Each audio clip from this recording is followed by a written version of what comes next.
government functionaries present here, industry leaders, members from the academia and various think tanks, representatives from the media, ladies and gentlemen, a very good afternoon and Jai Hind to everybody. I shall share my thoughts on the self-reliance and technology transformation in the Indian Army. And before I spell out the various transformation initiatives, some of which you just saw in the AV, let me briefly touch upon the emerging threats and challenges that we face in the security canvas. The geopolitical landscape today is characterized by unprecedented changes taking place at a fast speed and scale. The centrality of national interest and the growing salience of national security in the international system is distinctly visible.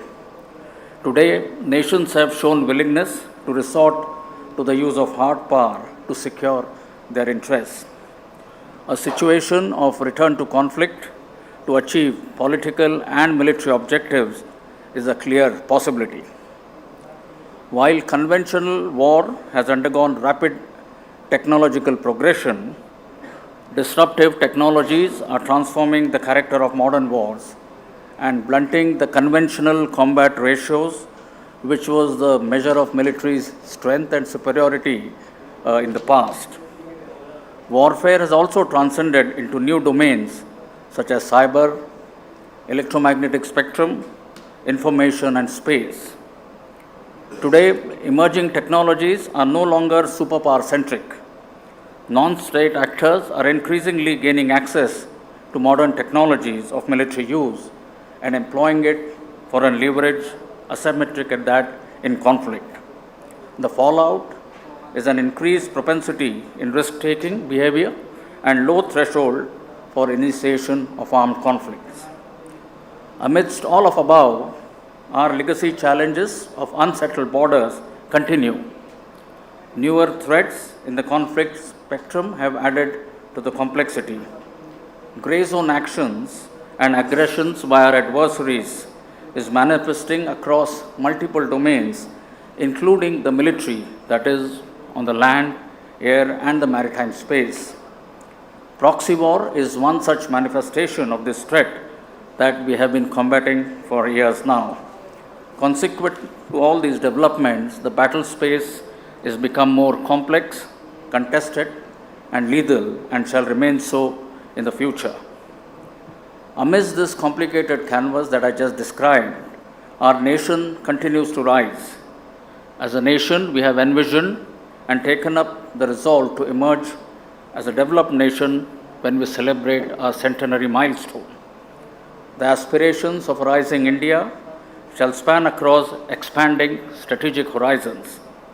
The foremost implication for us, therefore, is to ensure that the nation's security is not impacted in any way so that its progress continues unabated. Therefore, to secure our national interests, we need to possess commensurate capabilities, which requires a continuous progression and focused approach from where we are today.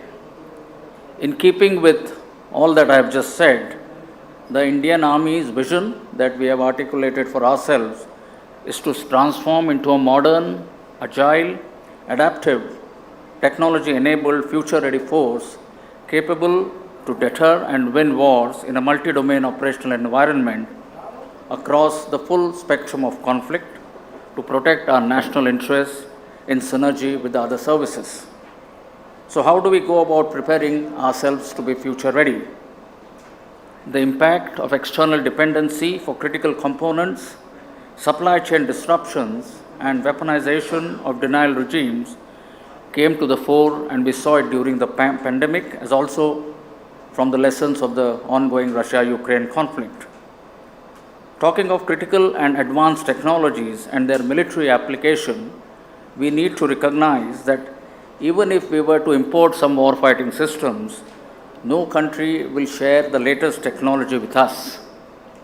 Being import dependent for critical technologies, hence, entails the risk of remaining one technological cycle behind in niche areas. For our nation to pursue its aspirations, the need to be self-reliant, both in acquiring new weapon platforms and equipment, as also sustenance of existing ones by meeting ammunition, spare and maintenance demands and achieving self-sufficiency in critical technologies through indigenous R&D is hence an imperative. Sometimes we tend to focus on acquisition of new equipment, but just as I was describing to somebody as we walked in, I feel it is the entire whatever wherewithal you require to fight. That is what we need to be able to produce indigenously, which includes the ammunition and the rest of it. Indian industries today are the vanguards of innovation and technological progression. Core technologies such as artificial intelligence, machine learning, quantum, augmented and virtual reality, cyber, biotechnology, energy and space are available in the private commercial domain. It is essential to harness these technologies and catalyze their conversions for defense needs. The country also has a vibrant, capable and productive technology ecosystem comprising institutions of academic excellence and repute, startups, innovation centers, information technology companies and manufacturing hubs. Our technological prowess has been a driver of global technological pursuits. These factors lend feasibility for the defense sector to identify, absorb, and adopt technologies accruing through indigenous competencies and capabilities. The government has taken many initiatives to promote an effective defense industry ecosystem in the country. The enabling actions include simplification of industrial licensing, deregulation, inclusive participation of the private sector, foreign investment liberalization, incentivization for transfer of technology, promulgation of positive indigenization lists, a dedicated R&D budget for domestic capital procurement, corporatization of the ordnance factories, and establishment of defense corridors. Provisions have also been made towards creating capacities for developing critical technologies through foreign investments and partners, through joint ventures, co-production and co-development route, having a joint IPR model and transfer of technology procedures. In all of this, the services have been a facilitator for policy execution of the Atmanirbhar vision by providing a viable market for indigenous defense manufacturers. We have been proactively reaching out to the industry with problem statements, solutions to which we seek from them. The process of communicating our future defense requirements guides the industry in planning and initiating technology development, partnerships, and production arrangements. A number of initiatives have been taken by the Indian Army to handhold the industry towards building the required trust and momentum. Organizing forward area visits for industry representatives to better understand field conditions and user requirements, support in conduct of trials, assistance in testing and certification, provisioning or providing in-service equipment for R&D, facilitating no objection certificates for export, and promoting indigenous defense products in various exercises, interactions that we have with militaries of friendly foreign countries through military diplomacy are some of such initiatives.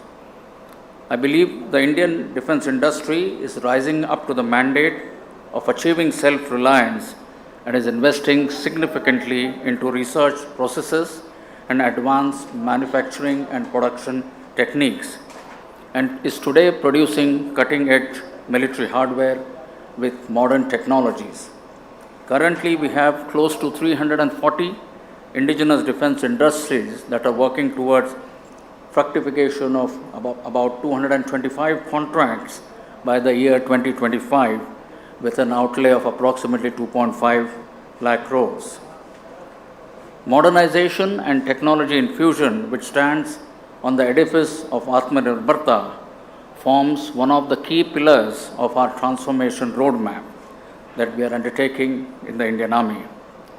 Let me highlight some of the focus areas for technology infusion and key systems that are being indigenously sourced. Towards improving our mobility and protection, various procurements include light strike vehicles, all-terrain vehicles or the ATVs, light specialist vehicles, and bulletproof jackets of the highest quality which provide the maximum protection. Battlefield situational awareness is being increased or enhanced through border surveillance system and having a range of surveillance drones. For target acquisition and precision fires, we have swarm drones, loiter munitions, and new artillery platforms such as the 155mm mounted gun systems, towed gun systems, the K9 Vajra, the advanced towed artillery gun systems, and new generation of munition which include terminally guided munitions and canister launch munition as well. Our night fighting capabilities are being enhanced through night sights for small arms and handheld thermal imagers. The effectiveness of our communication right down to the soldier level is being upgraded through induction of software-defined radios. We are also deploying terrain-specific electronic warfare systems, drone and anti-drone systems. Logistic capacities and efficiencies are being augmented by employing or introduction of logistic drones. Induction of new weapon platforms for the mechanized forces such as the light tanks and the future infantry combat vehicle, and for aviation such as the medium altitude long endurance RPAs and the light utility helicopter are also in the pipeline. Apart from the weapon systems and equipment, we are also pursuing 45 niche technologies which have been identified for military application. 120 indigenous projects are currently underway to develop and absorb these niche technologies. Now, these span across multiple routes of innovation, incubation, and development. Centers of excellence have been established in our technical institutions, and these include the 5G testbed lab, the AI lab, and the quantum lab, which we have set up at MAU in collaboration with IIT Madras. A number of artificial intelligence projects are currently underway, and this comprises the natural language processing, facial recognition, vehicle tracking, satellite imagery analysis, and other autonomous systems. A tri-services project is being undertaken to develop a high-powered computing AI cloud. We are in the process of preparing an AI roadmap in consultation with subject matter experts, which will serve us good for the next 20 to 25 years. We are also exploring the Internet of Military Things and its integration with 5G communication for exploitation in the domains of smart surveillance, telemedicine, drone control, and real-time augmented and virtual reality for both training as well as operations. Under robotics, we are pursuing projects like robotic surveillance platform, autonomous combat vehicle, and man-unmanned teaming solutions. In the space domain, we are exploiting indigenous space assets with the Indian Army as one of the largest users of satellite communication-based networks. We are also working closely with government ministries and other departments to harness Digital India and other similar initiatives. Our collaboration with MITI encompasses exchange of best practices in hardware and data security, assistance during procurement for identified embedded malware, capability building in cyber forensics, audit of our Indian Army data centers, and standardization testing and quality certification. We are also reaching out to academic centers of excellence and IITs for incubation and fostering innovations for customized training, accreditation, and establishing patents of defense research products. However, infusion of technology and advanced weapon systems and equipment by itself is not enough. Enhancing the technology threshold of our soldiers, adopting new operational philosophies, concepts of employment, and tactics are as important to maximize the battlefield potential of modern weapon system. Forced restructuring and reorganization of units or our subunits to give effect to these new capabilities is also being currently addressed. In our pursuit of modernization and technology infusion, we need to find the right balance between vintage, current, and the state-of-art systems that will form part of our inventory. Modernization or replacement of all vintage platforms in one go is neither feasible nor desirable.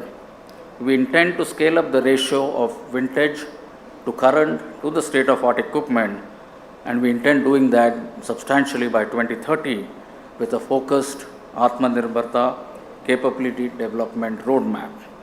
New indigenous procurements are being planned in a manner so that no operational gaps or voids exist in our war-fighting capability at any time.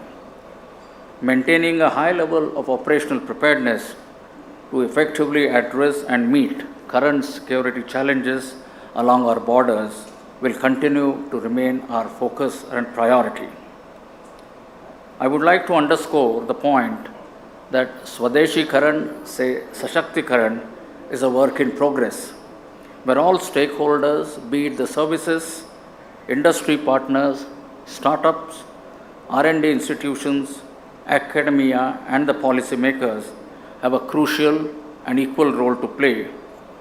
It is essential for us to develop core competencies in critical technologies and production of key systems with a clear focus, scale, and speed necessary to meet not only our immediate defense requirements but also for export of military hardware in the future.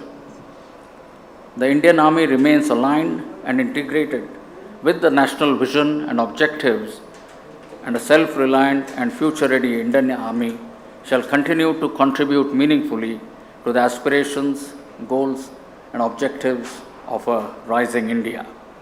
Thank you, ladies and gentlemen, and Jai Hind.